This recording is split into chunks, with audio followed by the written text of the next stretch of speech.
welcome to ABA Inside Track, the podcast that's like reading in your car, but safer. I'm your host, Robert Perry Cruz, and I am joined by my fabulous co-hosts. Hey, Rob, it's me, Jackie.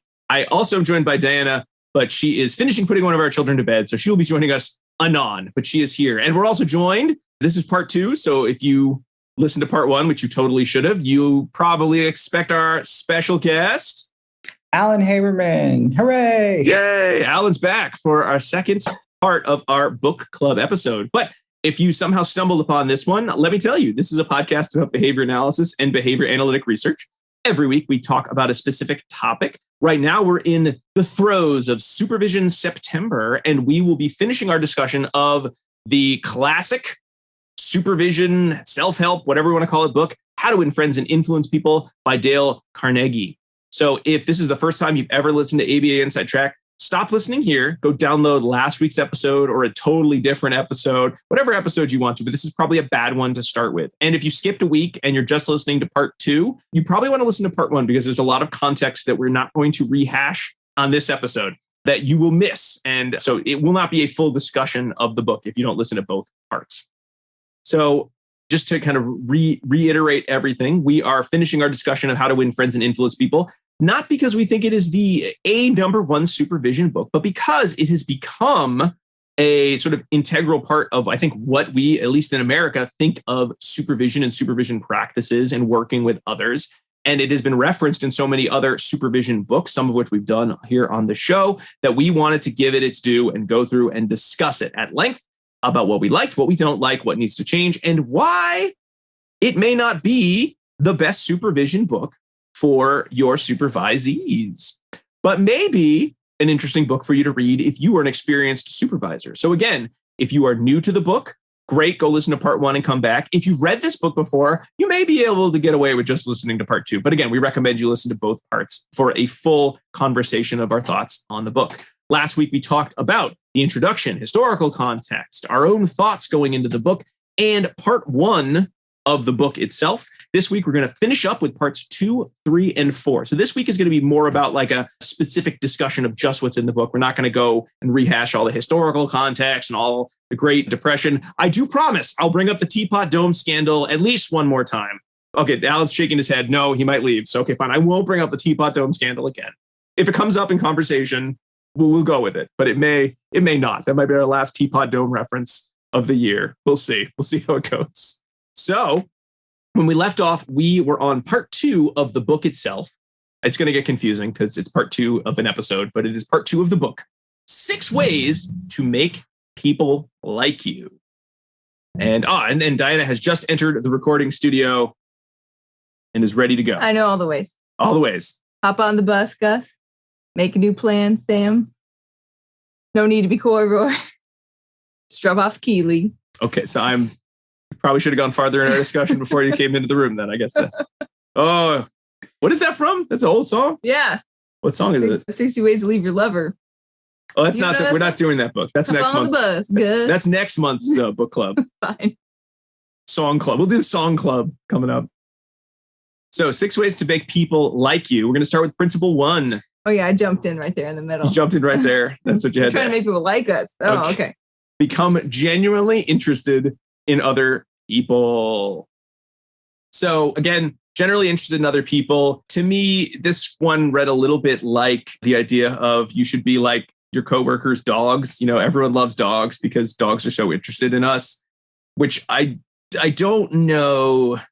I don't know how much I loved this. This one felt the fakiest, maybe, of all of the principles in terms of, I know we talked last week a lot about Carnegie's sincerity and thinking of this as a new way to interact with people. And you know, I think we all at some point said something positively about, you know, at the end of the day, we think he's probably sincere, you know, at least of differing levels, differing sections of the book. This one I didn't like, you know, and like I said last week, I'm the Pollyanna of the book. And probably its biggest champion is not quite the right word, but I'm going to be the biggest booster of it. And this chapter, just becoming generally interested in other people. This one felt a little fakey in terms of, you know, we should care so much more about what other people are doing. But I do think there's something to be said about this principle in terms of when you're interacting with people, if all you're focused on is what you want to talk about, it is hard to make meaningful relationships work. And it is a lot easier to get people to want to interact with you when you are trying to talk about what they want to talk about. As someone who likes to talk about what I want to talk about, I have my own podcast, everybody. Look at me. I do understand that this can be challenging for some people. And when I am actively interested in what other people are talking about, I do find I'm able to have more meaningful conversations than when I just want people to listen to what I have to say. In which case, I could just make a different podcast that's about things I want to say, and maybe no one would listen to it. Thoughts, everybody?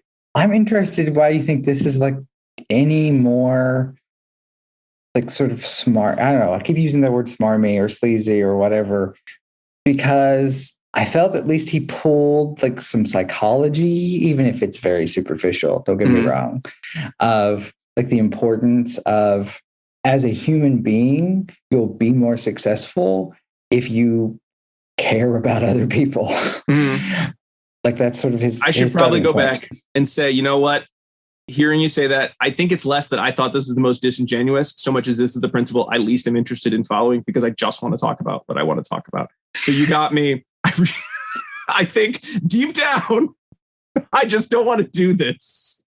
I just want to talk about Star Wars, and everyone wants to listen to me talk about Star Wars, and I don't want to listen to other people. That's not true. That's not, I mean, I do care about other people's interests, but this is the principle that I think if I had to pick one that I wish weren't a component of actually meaningful conversations, I might wish this one away, because at the end of the day, I'm sort of a selfish person. Much like Carnegie said, everyone is. And I have the hardest time outside of work contexts, not just going on and on and on, as hundreds of hours of recordings might let our listeners know. So you got me.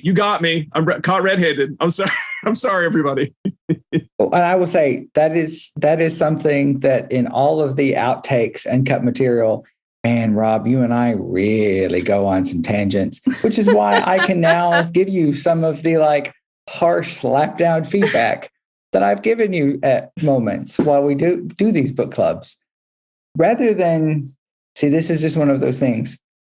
I agree that this is something that's very difficult and something that I struggle with.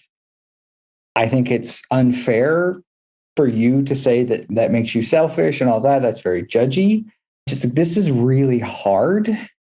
And it's not just hard in business and important in business. Like, this is a social skill that everybody, especially in the modern era, especially in the, like, talking about Americanon, like the individual and wanting to do what you want to do and determination. If there's a fault to that, which there definitely is, it's that we don't engage others in what they're interested in, or we create little sort of echo chambers of only being with people like ourselves. So, no, I just was really interested, and I wasn't trying to call you out in that sense. I felt that this was actually a really good example of, this is actually some decent advice if it's followed properly, of you want the people you work with and the people you supervise to feel that they can talk to you about what matters to them. Yeah, I would have, again, with my renaming, I would have renamed this one. I literally renamed everyone in a way that I liked it better. But for this one, I would have renamed it active listening, right? Mm-hmm. And I would say, as I would define it, active listening would be listening and then responding to what they're saying, right? Because that's what people want. They want to be heard, and they want to know that you know what they said. Mm-hmm. So that's hard, right? That's a skill that's like super challenging, and is when, during a supervision context, right, when it's reinforced, is great, mm-hmm. right? But when it's not, can probably deteriorate the supervision-supervisee relationship. Mm. I thought this was interesting and maybe a good piece of advice. And I think I don't do a good job of this generally because I hate small talk. You do. Yeah. This is my for me, like I know. For me, the greatest gift that you can give someone is not making them engage in these types of conversations. I see. I do think this is a behavior that's under tight stimulus control for me. If I'm in a context where like, oh God, I'm at a party. Oh God, I don't want to talk to any of these people. I can do this very well because I think it does make the other individual comfortable talking with you because they're not on the hook. Somebody has to choose to let someone be the leader. And this is, I think, one of the first big references to start by greeting people animatedly, where we might get in, we talked about last week, that idea of like, oh, why does everyone have to smile? And like, this is not appropriate recommendation anymore. But you start it, quote unquote, radiate interest and enthusiasm in your voice while talking to them, or at least part of that was a quote. And if you remember interesting hobbies of the person, you bring those up. And again, it can't be fakey. Like, I think mine is kind of fakey of like, I know you like woodworking. So I will just ask about what's an interesting project. I was watching a woodworking documentary and I thought of you, any project, and then let the other person go. And you can use it like that as sort of a survival defense in like a small talk situation. Again, I don't know how genuine it feels, but I do think if you practice enough, it does say, you know what, I'm going to learn something new about a topic that I would never, ever, ever, ever want to hear about. But in this context, I'd rather hear about it and talk to someone about it and let them share their thoughts, because it's better than the alternative, which is sitting awkwardly at a party quietly, or just sitting quietly and staring at each other and saying, I wish this would end, So that is one of the few times I think I can use this skill. I should, I try to use it more in supervision myself, but I don't know if I have gotten there yet. Sorry, I interrupted you though with my anecdote. I apologize. I don't know. I don't remember what I was saying. I'm great at this skill. Yes, you are. This is one of the things that I do well at. I'm a good active listener. Mm-hmm. And this would be an example of a skill that I lacked 10 years ago. And phrases like active listening were not helpful. Yeah. What do you mean active listening? Yeah. That's why I had to give the definition, right? Mm-hmm. Because you just say it, but Right. it doesn't mean anything until you say, here's what that means. Yeah. Right. Right. I feel like I'm good at active listening, but not at this like small talk type of thing. Well, there's a I feel like difference. There's kind of different. I Yeah. interrupted you though, Alan. Oh, no. And that's appreciated. Oh, use that word again.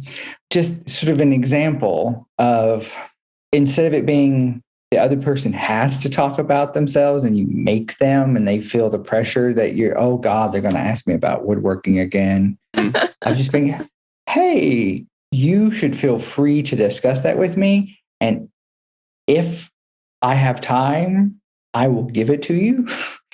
And I will make time because I value that you want to talk to me about this, Mm-hmm. And, even thinking about some clients of just taking that moment to be, this is important to you. And while we have a long way to go, I will listen to you talk about Pokemon for 20 minutes because you are interacting with me socially. Mm-hmm.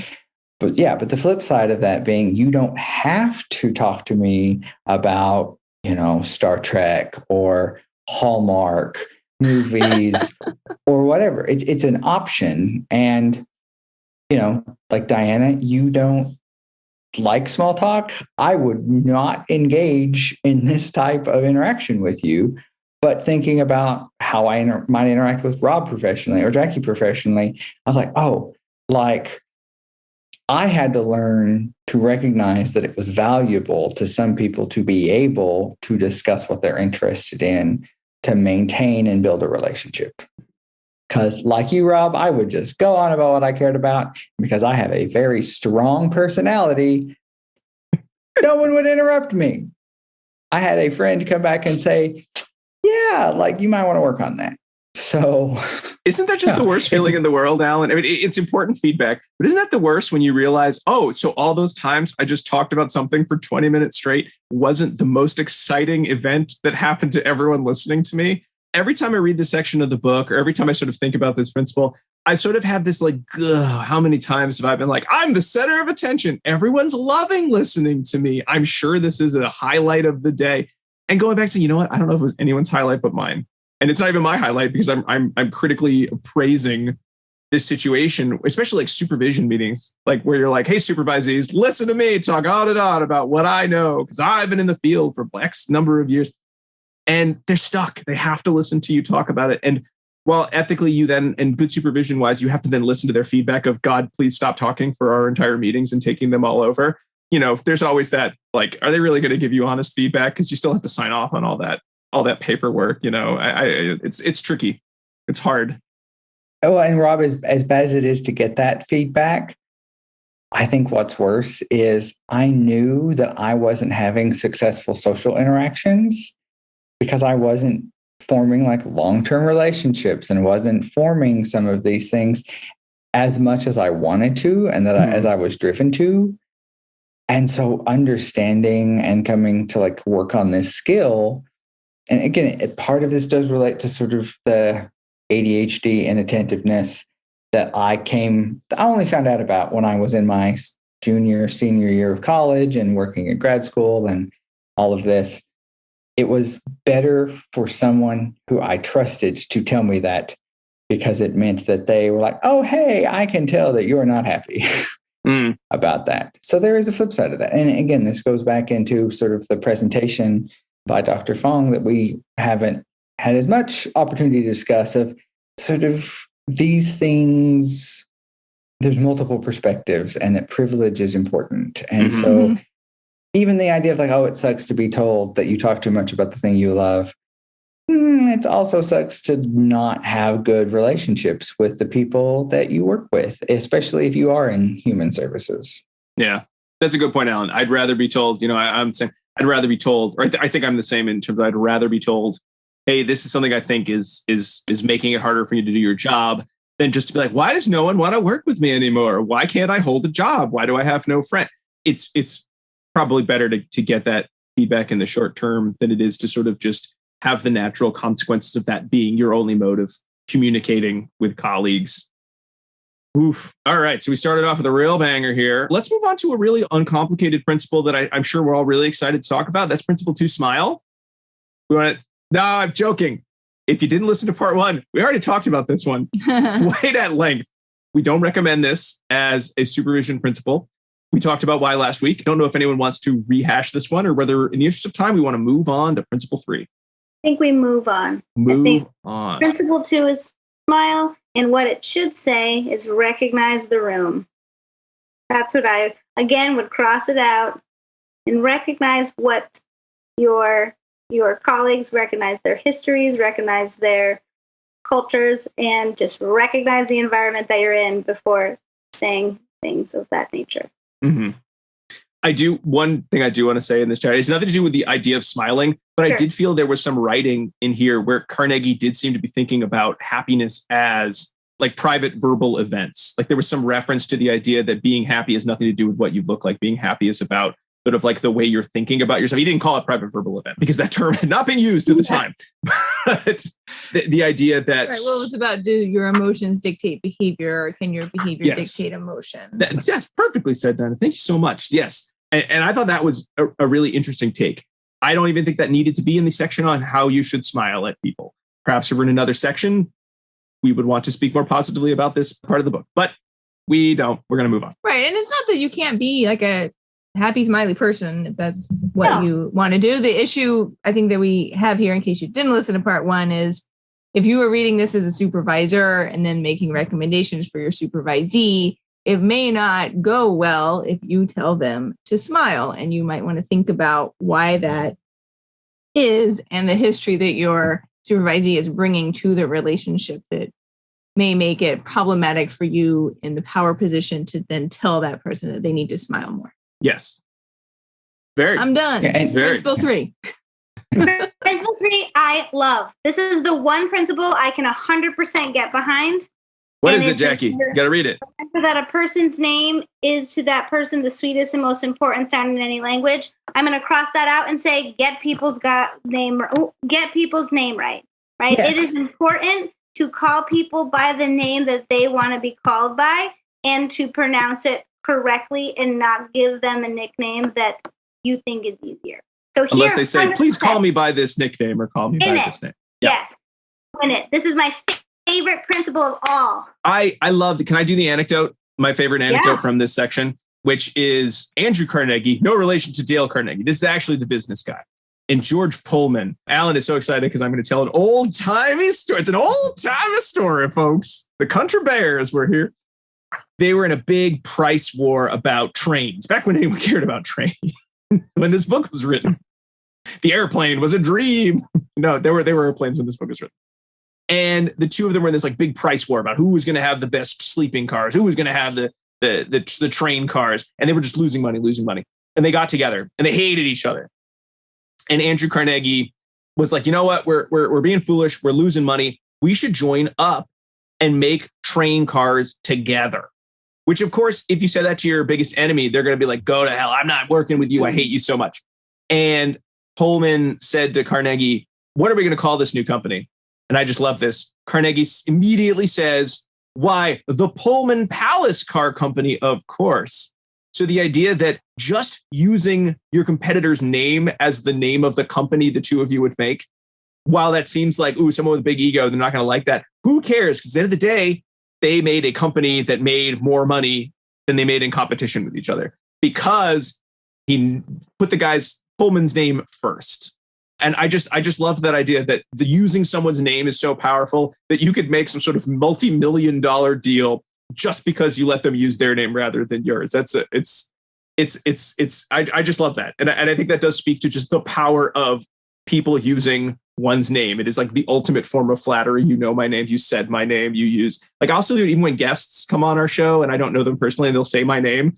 I'm like, oh my God, they know who I am. And I'm like, well, they came on my podcast. I mean, it doesn't, whether they say my name or not, it's kind of irrelevant to the listener. But to me, it's like, ooh, they said my name.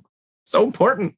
I like that there's an importance in saying your name, but also, like Jackie's saying, this is highly relevant still today, because if someone has a different name or a difficult to pronounce name, it's even more important that we get it right. Right. Yep. So taking the time to ask that person how to say their name, practice it, do your best to get it right. Ask them if you are getting it right, write it down in a way that you'll be able to remember how to pronounce it later on. All of these are really important. And it may be that person's experience that someone hardly ever gets their name right. Mm-hmm. Right. So if you can do that for them, then that shows how important that relationship is to you. And then the other piece that I think, if this were written in 2021, we would also want to add here is the person's pronouns as well, right? So taking the time to find out what that person's pronouns are and then using those consistently. If you make an error in those pronouns, not making a huge deal about it, but immediately say, sorry about that, using the correct pronoun and then doing your best moving on from there. And getting in the habit of doing it right off the bat, getting in the habit of using that person's name, pronouns in the conversation so you can get better at doing it. Mm-hmm. And also, and again, this is a very timely, relevant individual who has this tip, Napoleon III, as was mentioned intro of the book. If you don't get, Alan's giving me a face. No, let's not talk. I have a better example. Okay, you go, Alan, you go. This is a skill that I continue to struggle with, not because I don't care, but because for whatever reason, names leave my mind, especially if I don't see them written down and I don't get a lot of practice with them. I had a very lovely peer in college. I met her on 5 separate occasions. Oh, no. She knew who I was, greeted me warmly. I didn't even realize that she was someone I'd met before. Oh, no. Because I didn't have a name associated with that. Like, I sat by her in a class on a weekly basis, but then seeing her later in the computer lab, didn't recognize her. Like, this is something that I struggle with. And I always make sure to practice. But if I'm struggling, I will also say, make sure you call me out if I don't use the right name. Or if I have to ask, I ask your forgiveness, because this is something I really struggle with. And, part of it also is working in our field, like Rob, especially special education, and I worked in elementary schools. I was often one man among like a staff of 70. And so Alan is a name that is unlike all of the others. But there are other people, there are like 69 staff members. Right. Often they look the same. Heaven forbid now with masks. I'm just like, I'm not going to, like, this is horrific for me. So yeah, this is like that's a much better example than Napoleon III, in my opinion. Of like, this is important. This is important because it's something I struggle with and would ask people's forgiveness about. And I have all sorts of tricks that I try to overcome. But also one of those skills of, if I was supervising someone and had to, they revealed to me that they were neurodivergent, me being like, all right, well, like, let's find you some specific skills to get people's name, like some methods to, rather than just saying, oh, you should, it's important that you know their names. Right. Like taking that extra step of like, well, let's find a way for you to learn people's names that's better. Yeah. And so to that point, Alan, I think for me, it would just be a matter of like, I need a cue, or I just need to feel comfortable saying, I'm sorry, I didn't get your name, and then use it more. But I'd love that point of, that might work for me. That might work for some of us, but that's not going to work for everyone. So going beyond that, and the idea of, it's easy to say you should remember and use people's names, but it's not always going to be easy for every individual to do that for whatever reason. And being a good supervisor, coming up with what's the strategy that works. And some of that's going to be a little trial and error, but being aware that it is an important skill, and how can you assist your supervisee with that skill? And how can we assist each other with that skill? And nowadays we have technology right at our fingertips. So you can also, I got my Google glasses on right now to jot down a little note of that person's name when you have a minute, and you don't have to do the tips like he recommended, which is like, write on a piece of paper and then memorize it and then swallow the piece of paper. Use your quill to write it down on papyrus, which was the paper at the time. What helps me more than anything is I put people's names in my phone so that I see it when I'm communicating with them. Because I know who I'm communicating with, but having it come up as their name, I don't have this is no longer seems like a problem for me, or people might be surprised that I report this about myself. It's because I have a strategy that I learn really fast people's names down. Yeah, that helps me a ton if I can see it written down. And if I'm, pro tip, if I'm meeting someone for the second time and I don't know their name, I say, I'm so sorry, I forgot your name. Because if you don't do it that meeting, and then the third meeting, you have to tell them you don't know their name, that's when it's problematic. I feel like the second meeting people understand. Yeah. So I just go ahead and like bite the bullet and do it then. I have been hanging out with a neighbor for about 1.5 years. Oh, no. Every morning and every evening, every day. No lie. For 1.5 years, I see her every morning and every evening. She knows my name. She knows my dog's name. She knows my kid's name. She knows my husband's name. I have no idea what her name is. Oh, no. Well, no idea. But you just need to steal her mail, probably. Oh, yeah. But so that, right? So I should have asked like a long time ago, because now it's like, hey, we have this relationship. We've gone walking together, right? We've shared vegetables. And I have no clue what her Just wait till you don't want to have a relationship with this person and say, by the way, no clue what your name is. Probably. And then it's over. She's one of the best neighbors I have. Can you ask another neighbor? Maybe. I look forward to seeing her twice a day, every day, right? We'll set up like a sting where like one of us will be there too. So she has to reintroduce herself. Right, and then you'll be like, yes. Or you could be in the weird situation where it's like, you have to be like, oh, Rob, Diana, this is my neighbor. Right. And this is Rob and Diana, and hope they don't pick up like this person doesn't know my name. I know, but so you guys will have to. It's been a really therapeutic episode. All right, we got to move on. Go ahead. Sorry. I would probably even just take the tack of, hey, could you write down your name for me? Because I'm trying to make sure that I have everybody's names right. So when I send out like thank you cards or like whatever. There you go. Like even just like have them write down their name. And that's actually like a tip that Carnegie has. To have them write down their name and find like I want to make sure I get it right. Yep. That's nice. I thought about stalking where she works, because I even know where she works. I mean, it's a positive principle. You don't need to get arrested to follow it, though. Is really, I don't think Dale would approve. All right, moving on. Principle 4: be a good listener. Encourage others to talk about themselves. Not unlike principle 1. I kind of read this one as less about, although they did talk a lot about rapt attention and paying good attention, but I took this more as, how do you listen to somebody who is mad at you, or is mad about something, or is not happy about something that's gone on? That's where I would sort of say that I think this is still a relevant principle in terms of the hardest time to listen is when someone is clearly upset about something, because we don't want to hear it. We want to solve their problem. And a lot of times when your goal is solving someone's problem, you're not interested in actually listening what the problem is. Your goal is to get to a solution as fast as possible, which is not necessarily the function of the verbal behavior of saying something is bothering me. Because how many times have we gone up to someone and said, oh, I'm so mad about something. And our first instinct is, don't worry, I'll come up with a solution to solve the problem. And really the person just wants to talk about why they're so mad. And then a week later, if we actually sat there and listened, they say, you know what, I solved it. Thanks so much for helping me. And you're like, I didn't do anything.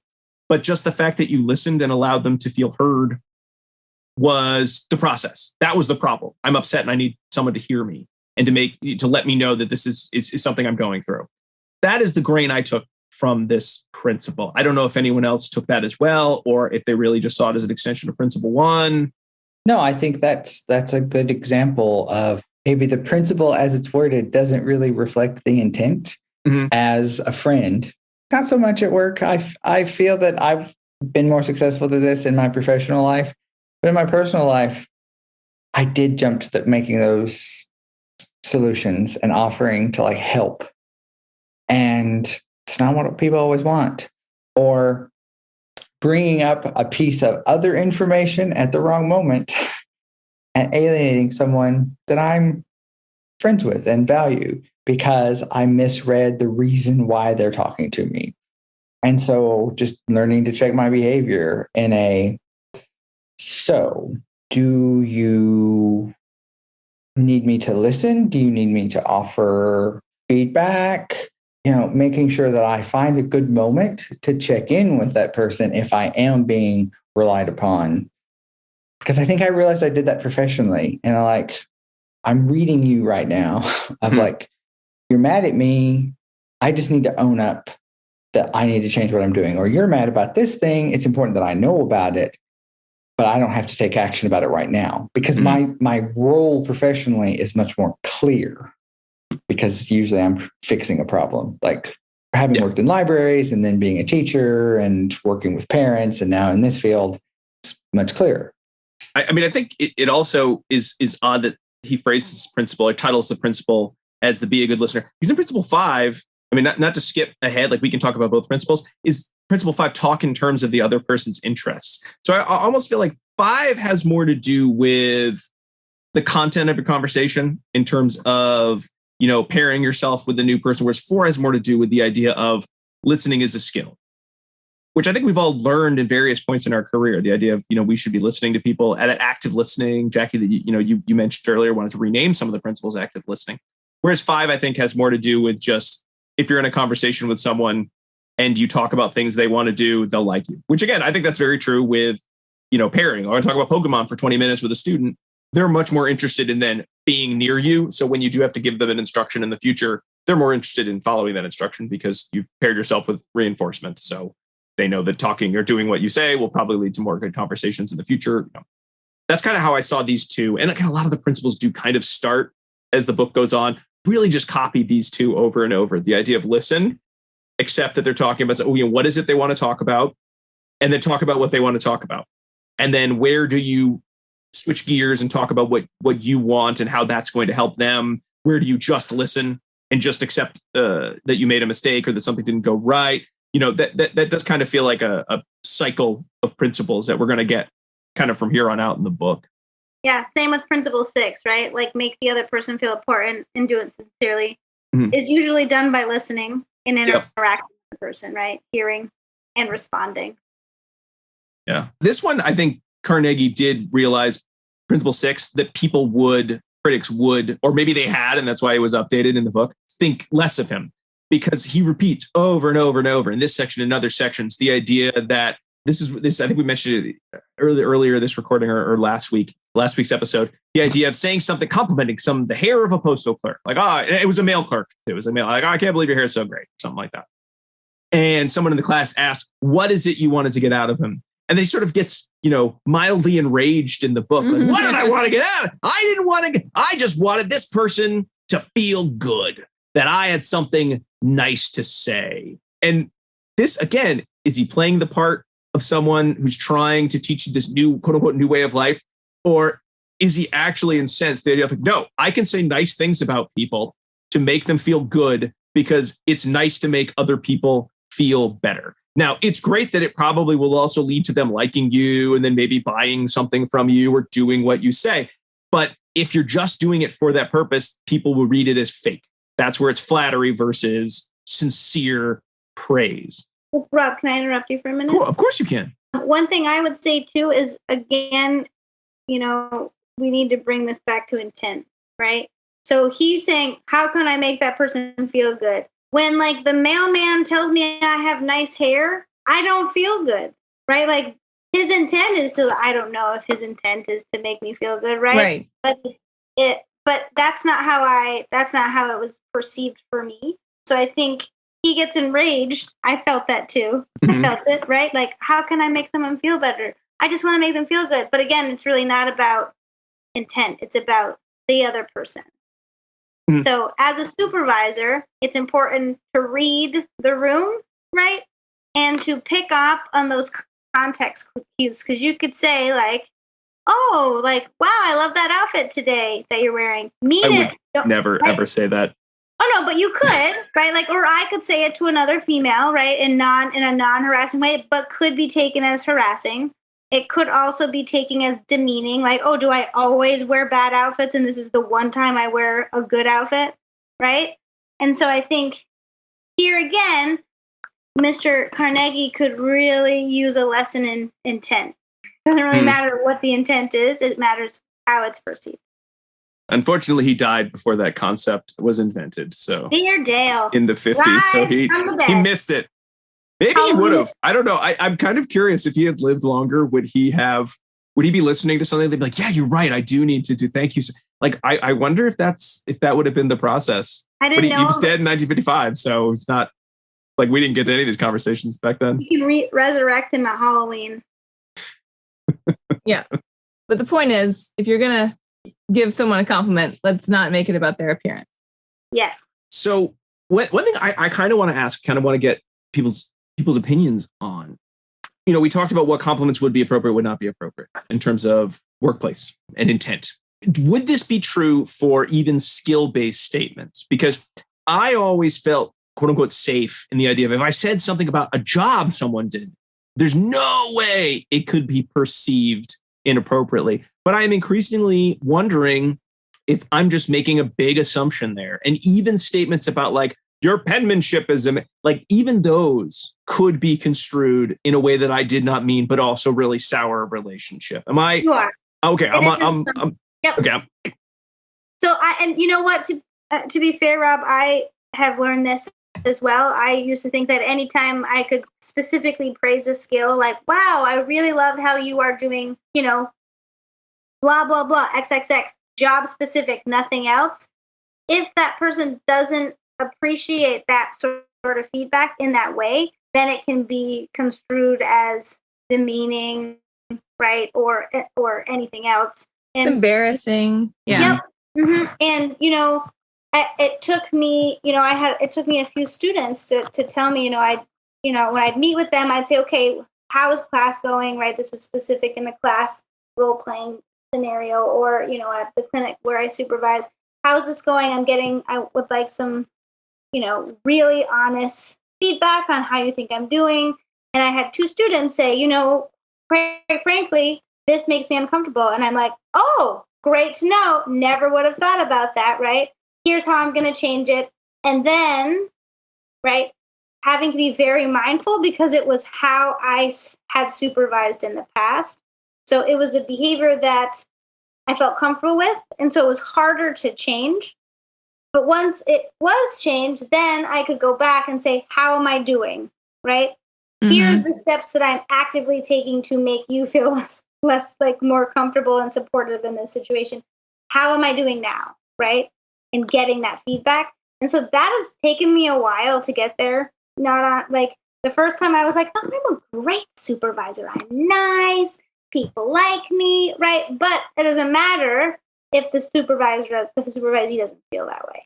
So I think it took me a long time to get there, and it's okay if you guys aren't there yet, but that should be something that we're all working to do, is accept that feedback, make those changes, and if someone says, hey, this was harmful and hurtful to me, don't say, how could it be? Be like, oh, right? So that took me a while to get there. So what if we took 4, 5, and 6, these 3 principles, and thought about them less as verbal behavior, saying nice things, asking questions about topics the other individual wants to talk about, and more condensed it into an attitude of kind of like that Emerson quote that we discussed. Every man I meet is my superior in some way, and that I learn of him. That idea that the people we are interacting with have a value, an inherent value. And in our interactions with them, we want to appreciate that there's a value. So it's more about how we're interacting. So rather than demanding, we're using phrases. And part of this is in Carnegie's book. Would you mind, using thank yous? I'm sorry to bother you. Just accepting that even if there is that power differential in a supervisor, supervisee, therapist, client, whatever it might be, that there's a value in the person that we're interacting with, and remembering that value and then making it a part of our interaction. So it's less about say nice things about them and let them talk about stuff that you don't care about, but they like, and more about an understanding, kind of like the commonality of our humanity. I don't know. What do you think? I'm getting too high on my own supply right here with that one, or I'm missing the point of the book, or it's irrelevant. I don't know. I'm maybe slightly more less abstract version, or what I see as being valuable is that tone, timing, technique are just as important as content. You want to make sure that how you deliver that praise, when you deliver it, is meaningful and reinforcing to the person that's getting it. It's like the sandwich method of I think that's the first thing everybody learns. It's make sure you give a positive, then you give the really critical. But if that's the only way you ever give people, they're going to tune out those other ends, right, those other sides. Or that's where you're going to bring up the same thing every time because you've given feedback to 100 people. They've gotten feedback from you once. And so you've just told them, in your last 10 interactions, they're always good at this. Was that all I'm good at? Why don't I, do that? So finding out, and especially if you have time and the rapport with someone that you're supervising of, how can I best give you feedback? And how can I change my behavior as your supervisor in a moment? It's not always about being positive in what I say, but so if I'm going to correct with a client, I want to make sure that I was oh, you're giving you corrective feedback.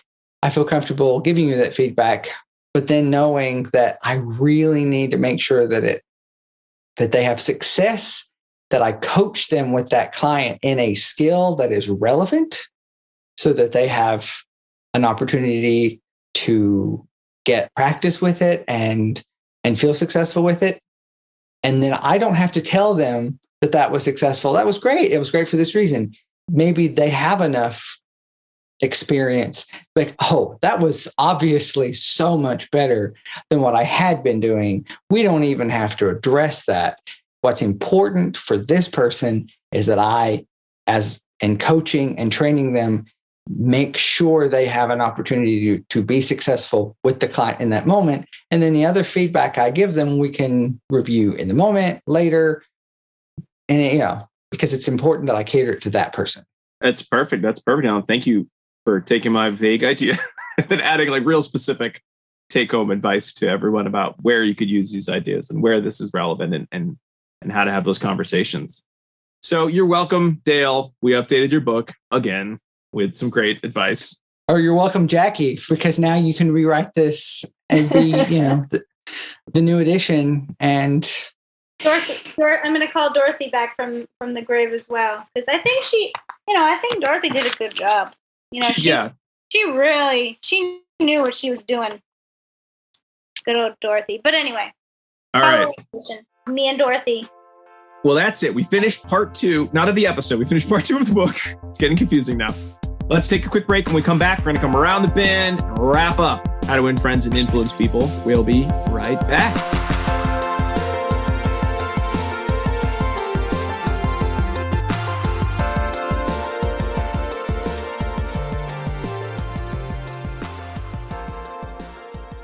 Do you want to be a BCBA? Sure, we all do. Now you can come to Regis College in Weston, Mass. to get your graduate degree. Choose from any one of these courses. Masters of Science in Applied Behavior Analysis. Masters of Science in Special Education. Dual degree in Special Ed and ABA. Or be eligible for your postmaster's certificate. You can complete your degree and be ready to sit for the exam in 2 years. And our 2017 grads had a 100% pass rate on the BACB exam. Come enjoy practicum placement support, ethics mini handbooks, PhD-level professors, small class sizes, and a service trip to Iceland. If interested, don't delay. Supplies are limited. Learn more at regiscollege.edu. Again, that's www.regiscollege.edu, regiscollege.edu. One more time, www.regiscollege.edu. See you there!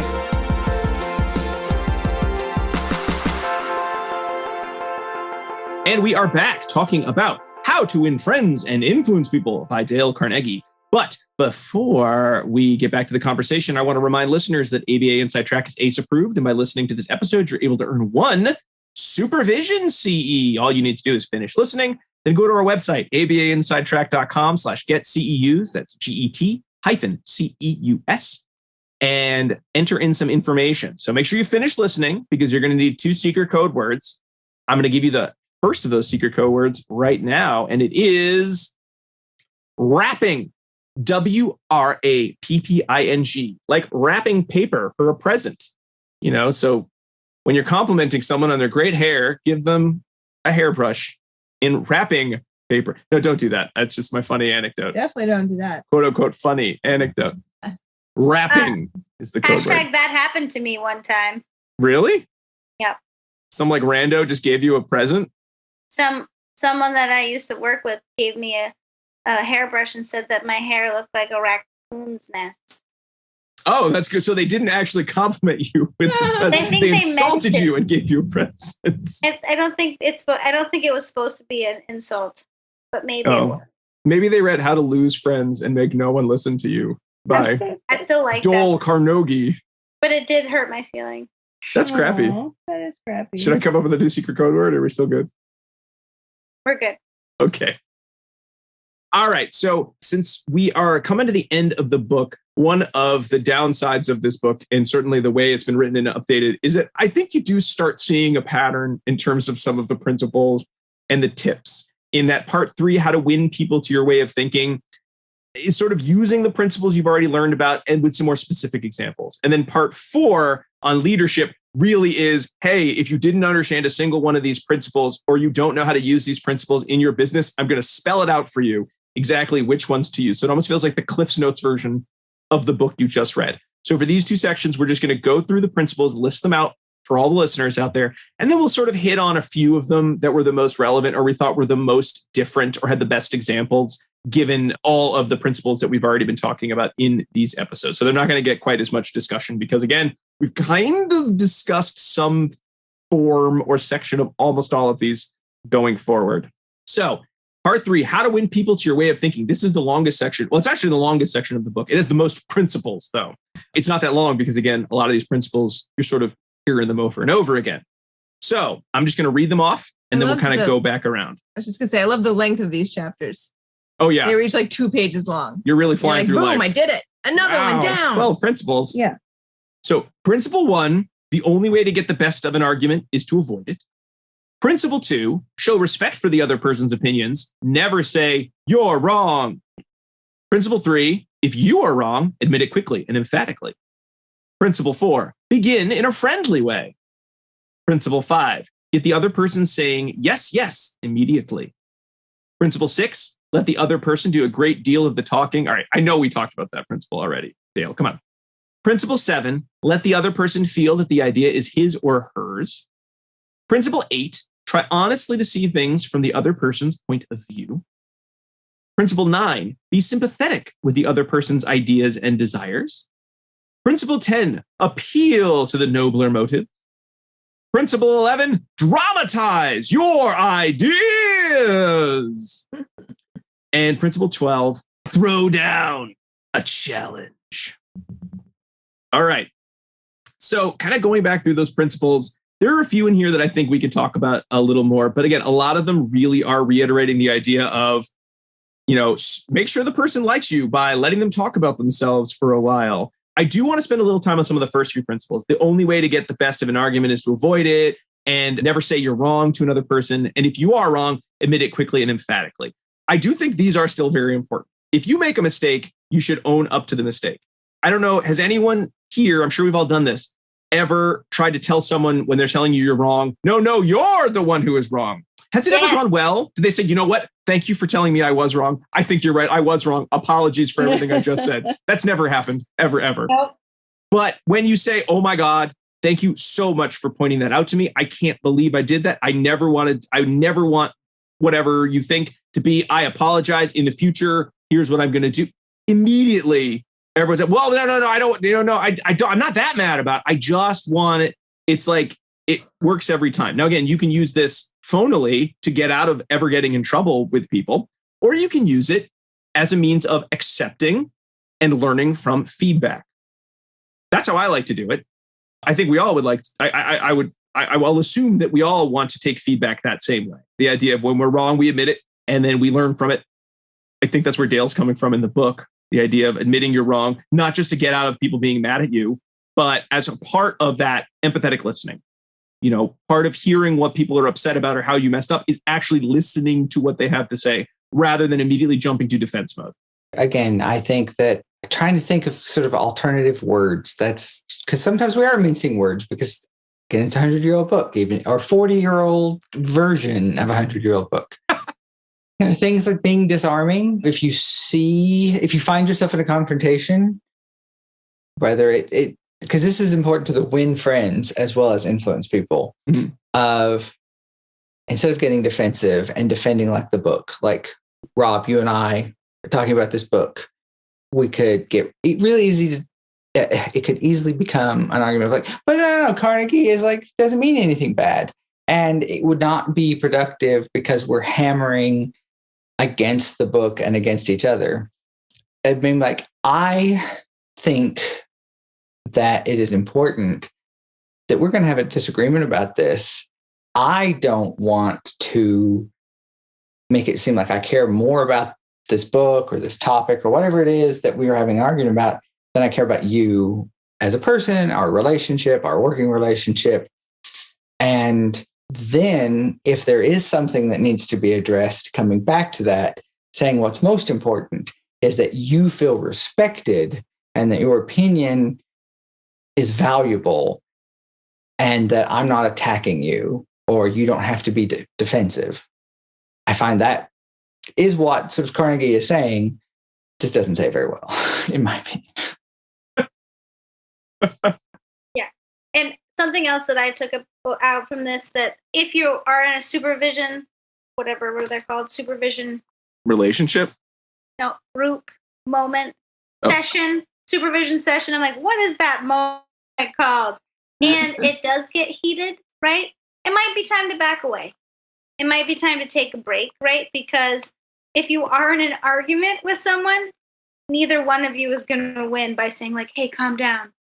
Like that doesn't work. So it might be best if for however that happens, right? And it might happen. I can tell you that I've been in, harsh word time with some of my supervisees. Then I had to be like, oh, I'm going to check myself. Why don't we come back to this when both of us have had some time, right? So that it's actually going to be productive.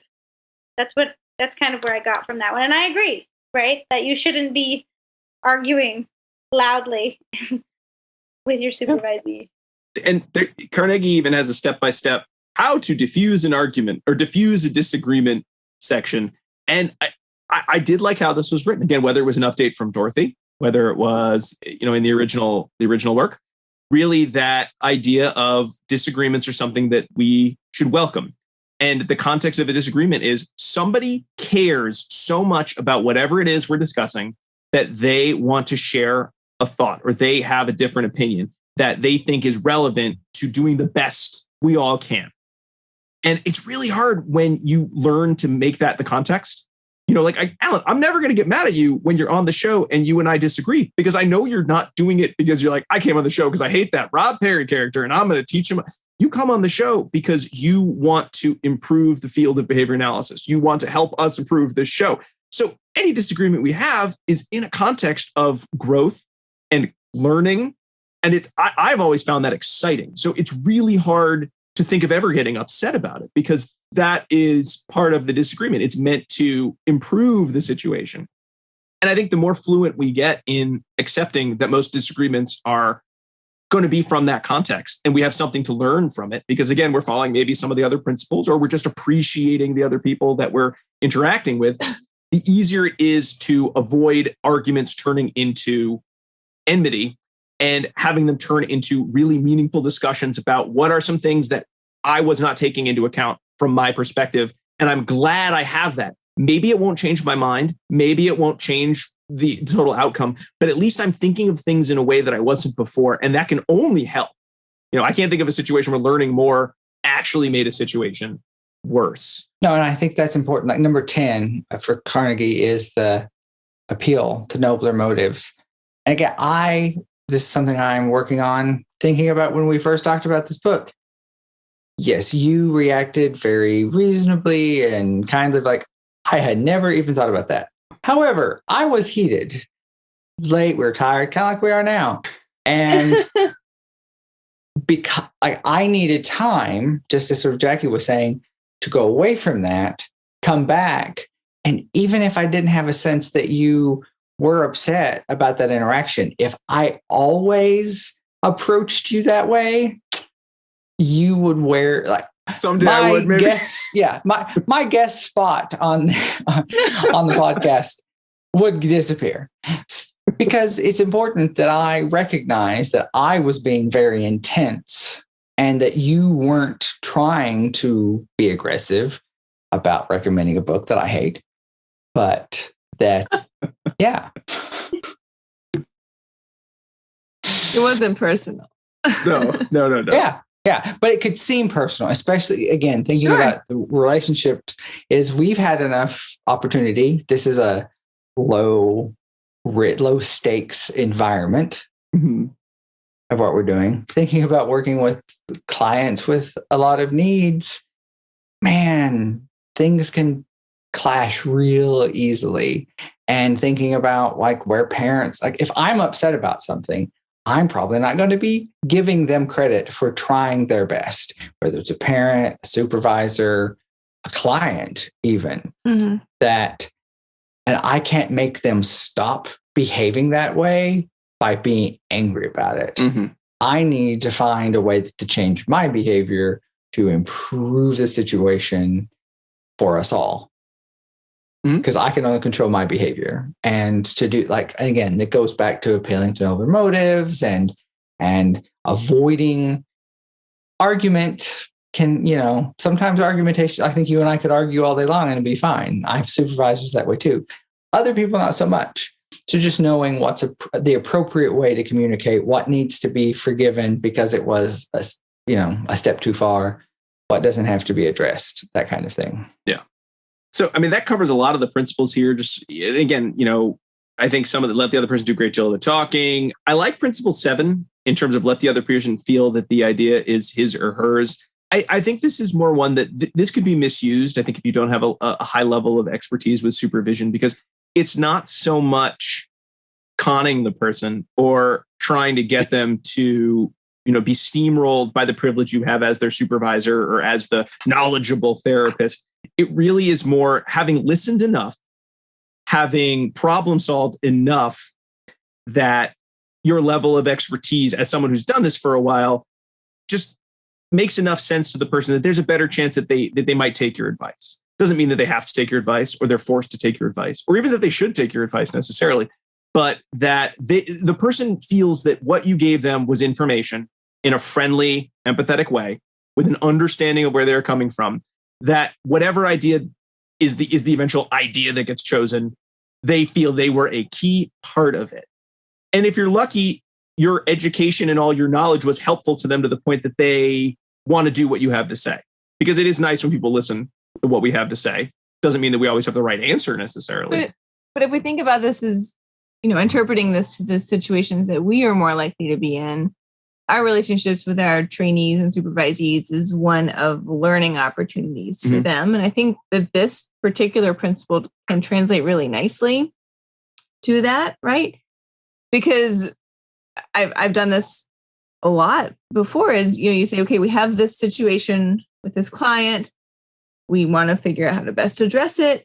So, maybe I as a supervisor have an idea of what I would probably do, right? But it's not nearly as helpful for my supervisee for me to just tell them what to do. What's helpful is for us to walk through the whole thing together and think about what our options are. Maybe I present them with a few options. Maybe I steer them towards what I'm thinking. And then at some point, there's going to be equally good options, right? That I don't know which one's going to work. So then I say, now you help me decide what we're going to do next, right? And together we come up with the next piece of what that behavior plan or whatever it is going to look like.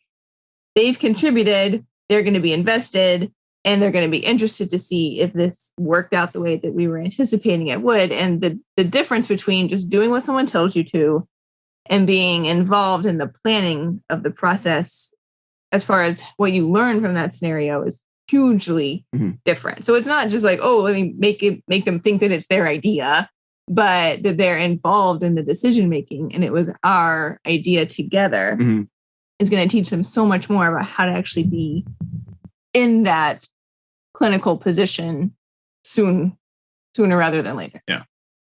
That's very well said, Dan. I think an addition I would put to it is that even if, regardless of how the idea came about, if the other person wants to take credit for that idea, again, as the person who's probably in power in the relationship because you're a supervisor or whatever, great, that's awesome. Just like the Pullman car company. Great, that's all. Oh, wow, that's all. What a great idea. Doesn't matter. Like, oh, but actually, I helped you with that idea. And I remember to tell everyone what a great idea. Like, who cares? They have an idea. They're going with it. They're invested. You can feel heard as someone, and you built a better relationship. So you influenced the person. Whether you then get all the credit, who cares? Because the goal is to improve the supervisee relationship, to improve behavior analysis, to improve the outcome of a family, of a client, whatever it is. All right. Any other principles in part 3 that any of us feel are relevant that haven't already been said or haven't already kind of talked about? All right, we're moving on. Last one. Oh, I do want to say dramatize your ideas, everybody. I think this probably is the same as Smile, but I love this one. I know. I hated this one. You hated that one? Yes. Oh, I love it. Moving on. Keep moving on. All right. They were like, throw some change on the floor. Everyone will be amazed. Oh. I love theatrics. What can I say? That's a personal preference. False. Personal preference. I'm not going to tell anyone they have to do it. That's my style. Don't steal my style. It's my thing.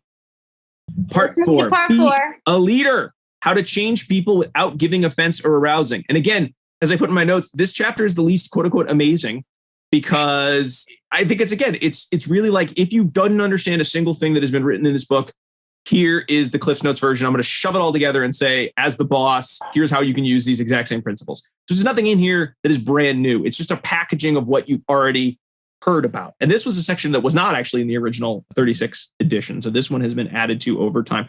Perhaps business people gave feedback. I don't understand how I'm supposed to use this. Give me specific examples. So here they are. Principle 1, begin with praise and honest appreciation. We've already talked about that one. Principle 2, call attention to people's mistakes indirectly. We kind of already talked about that one too, in terms of owning up to mistakes or not complaining about people. Principle 3, talk about your own mistakes before criticizing the other person. We've definitely talked about that one. Principle 4, ask questions instead of giving direct orders. We just talked about that in section 3. Principle 5, let the other person save face. Principle 6, praise the slightest improvements and praise every improvement. We can come back to that one. Be hearty in your approbation and lavish in your praise. Principle 7, give the other person a fine reputation to live up to. Principle 8, use encouragement, make the fault seem easy to correct. Principle 9, make the other person happy about doing the thing you suggest.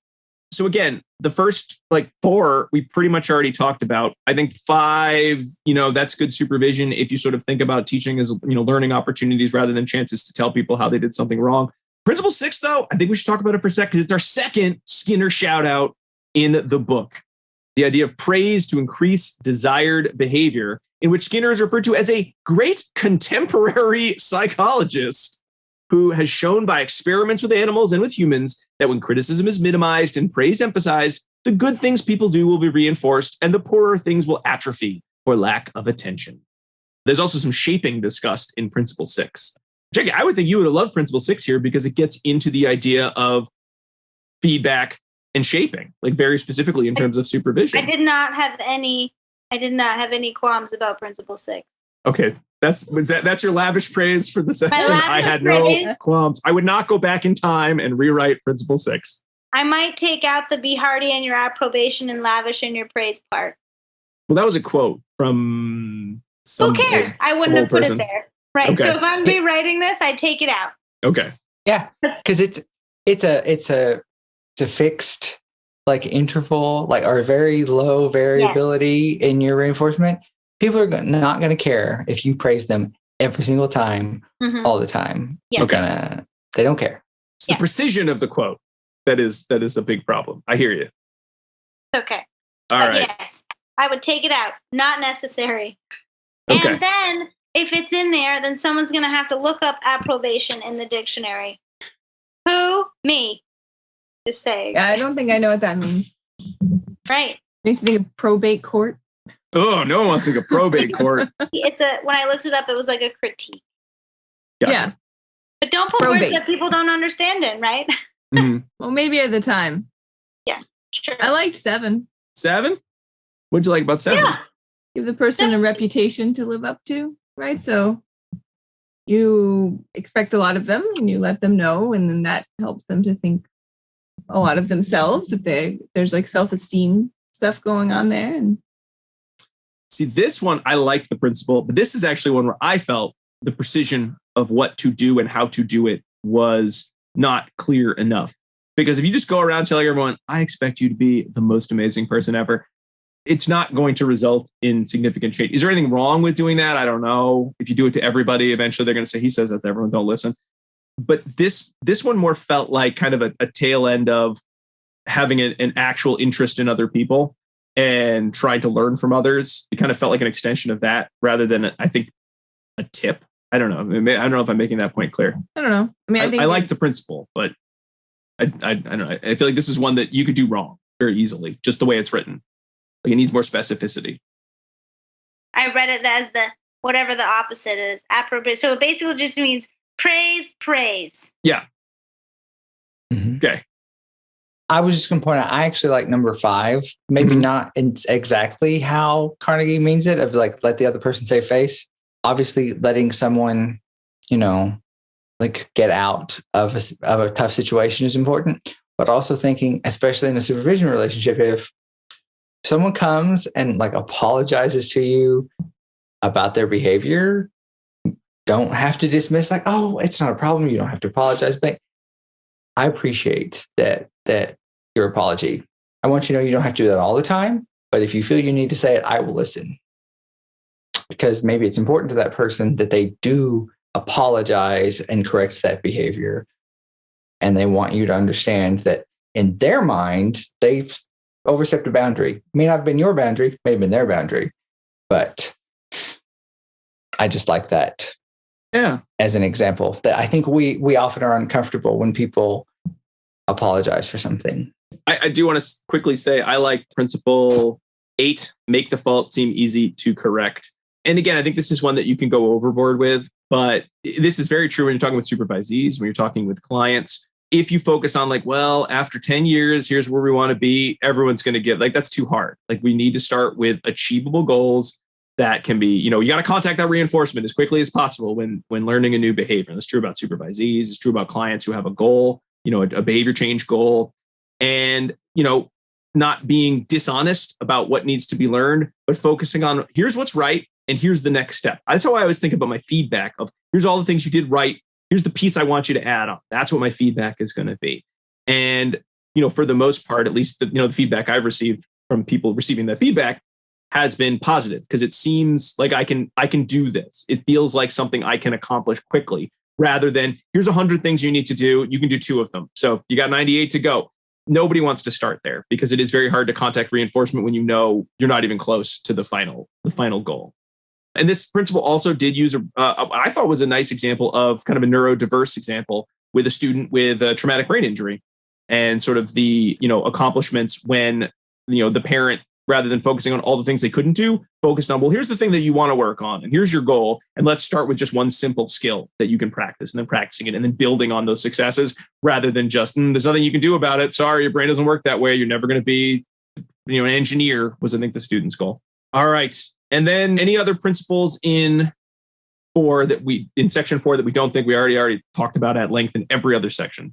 I'm seeing everyone is done with the book.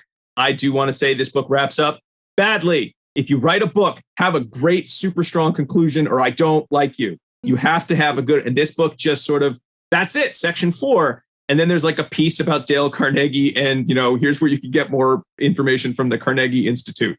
400 of 500 Fortune 500 companies have gone to the Dale Carnegie Institute. So if you don't think this book's still being used, you're very wrong. And that's it. Like, that's the end. Like, there's no Abraham Lincoln quote. There's no William Howard Taft quote. Come on. Teddy Roosevelt, something to wrap it all up. I didn't like Taft. He doesn't like Taft. He really hates. I know one thing about Dale Carnegie. He hates Taft.